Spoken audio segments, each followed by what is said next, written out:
Assalamualaikum warahmatullahi wabarakatuh. Di sini kami akan mempresentasikan hasil dari kelompok kami yang akan membahas mengenai web service.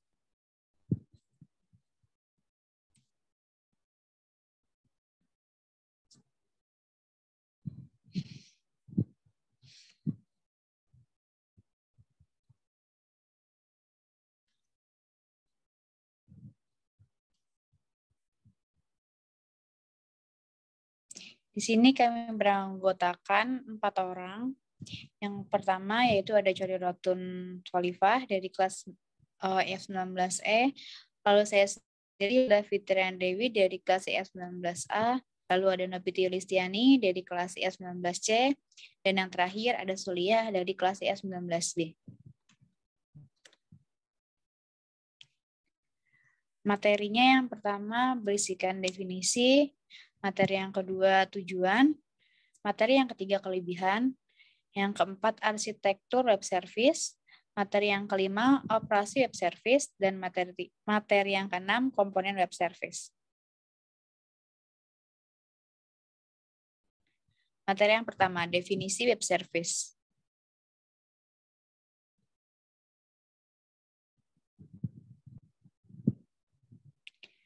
Web service adalah suatu sistem perangkat lunak untuk mendukung interoperabilitas dan interaksi antara suatu jaringan. Oke, selanjutnya presentasi akan dibawakan oleh Nabiti Listiani. Kepadanya dipersilahkan. Oke,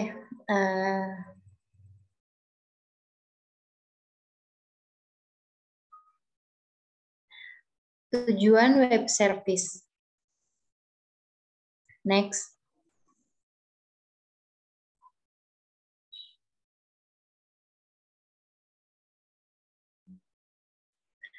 Tujuannya, web service bertujuan untuk meningkatkan kolaborasi antar pemrogram dan perusahaan yang memungkinkan sebuah fungsi di dalam web service dapat dipinjam oleh aplikasi lain tanpa perlu mengetahui detail program yang terdapat di dalamnya. Next.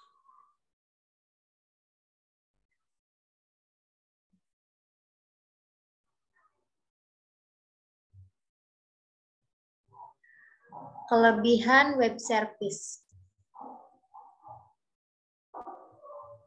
Next.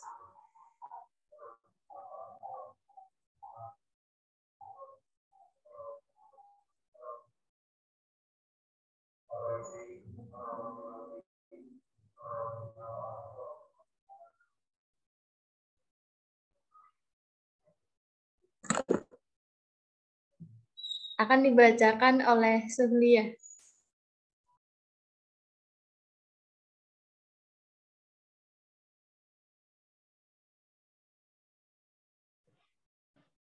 Oke, di sini ada kelebihan.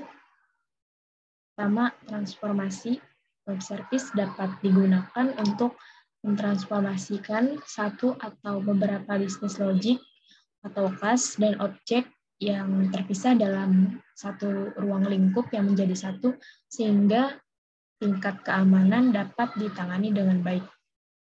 Kedua, kemudahan.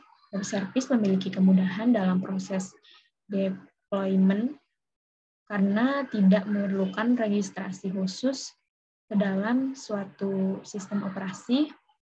Web service cukup diupload ke web server dan siap diakses oleh pihak-pihak yang telah diberikan otorisasi. Lalu web service berjalan di port 80 yang merupakan protokol standar HTTP. Dengan demikian, web service tidak memerlukan konfigurasi khusus di sisi firewall.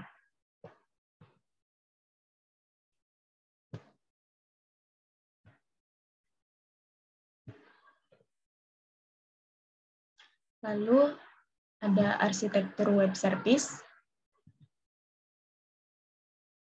Nah, di sini web service memiliki 3 entitas dalam arsitektur. Pertama, service requester, permintaan layanan, berfungsi untuk menyediakan layanan atau service dan mengolah sebuah registry agar layanan-layanan tersebut dapat tersedia. Kedua, service provider, penyediaan layanan berfungsi sebagai lokasi sentral yang mendeskripsikan semua layanan servis yang telah diregister.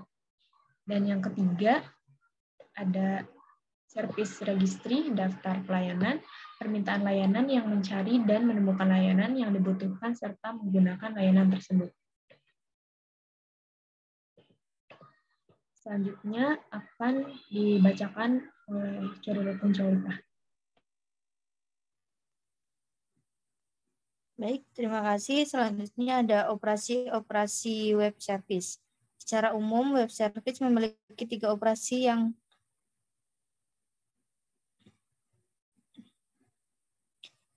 terlibat di dalamnya, yaitu yang pertama ada publish atau unpublish, menerbitkan atau menghapus layanan ke dalam atau dari registry.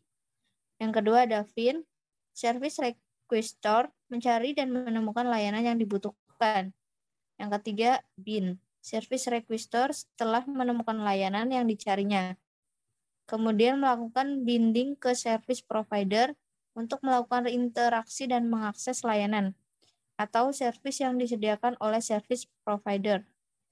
Next.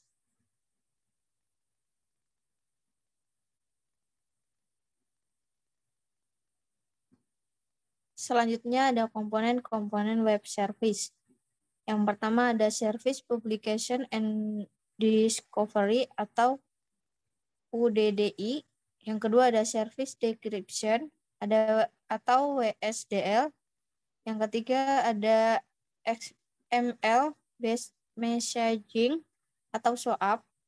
Dan yang terakhir ada Common Internet Protocols, yaitu ada HTTP, TCP atau IP.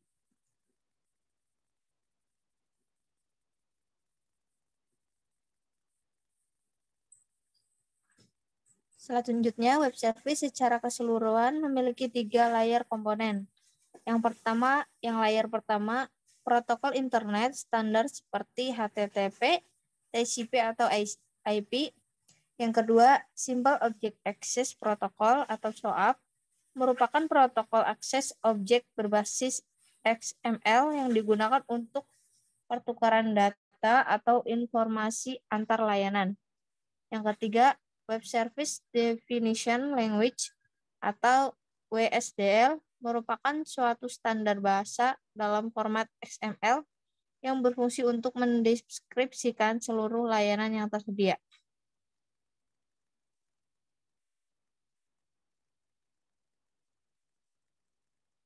Terima kasih. Sekian presentasi dari kelompok kami.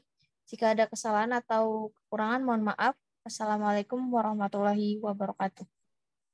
Waalaikumsalam warahmatullahi wabarakatuh.